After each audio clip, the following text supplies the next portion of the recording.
விருச்சிக ராசிக்காரர்களுக்கு தொழில் ரீதியாக இந்த மாதம் ஏற்றத்தாழ்வுகள் நிறைந்ததாக இருக்கும்.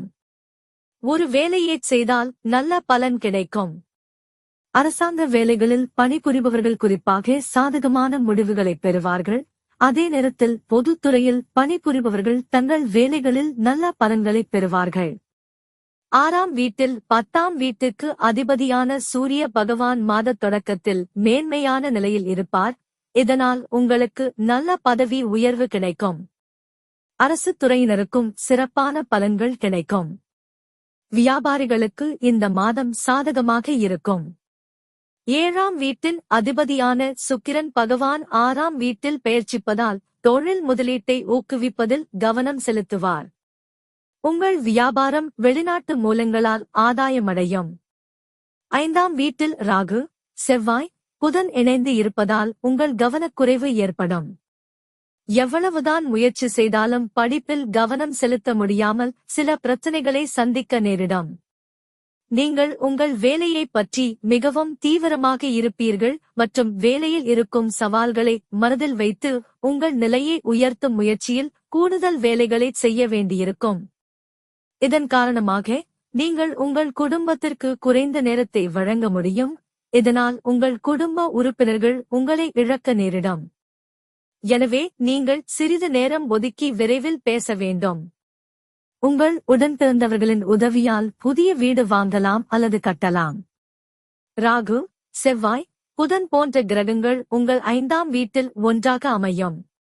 நீங்கள் மிகவும் வெளிப்படையாக இருக்க முடியும் மற்றும் உங்களைப் பற்றிய அனைத்தையும் உங்கள் காதலியிடம் சொல்ல விரும்புகிறீர்கள்.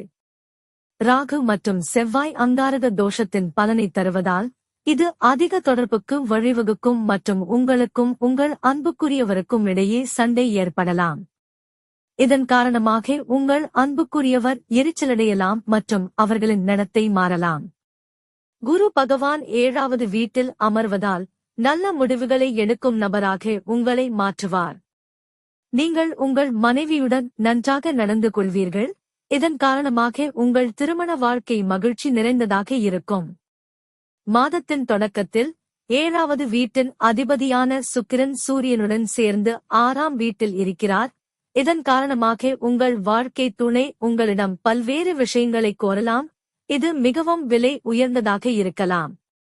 இந்த நேரத்தில் அகங்கார உணர்வுகளால் பாதிக்கப்படலாம். ஆனால் படிப்படியாக இந்த சூழ்நிலைகள் மாறும்.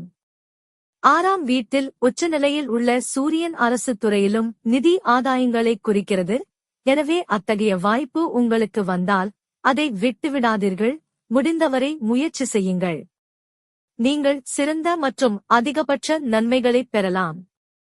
5ஆம் வீட்டில் ராகு, செவ்வாய் போன்ற கிரகங்கள் புதனுடன் சேர்ந்து இருப்பதால் வயிறு சம்பந்தமான பிரச்சனைகளை அதிகரிக்கலாம். எனவே வயிறு சம்பந்தமான பிரச்சனைகளில் கவனமாக இருக்கவும், சரியான நேரத்தில் மருத்துவரை அணுகி அதற்கான சிகிச்சையை மேற்கொள்ளவும். பரிகாரம்: சனிக்கிழமை ராகு கிரகம் தொடர்பான பொருட்களை தானம் செய்ய வேண்டும்.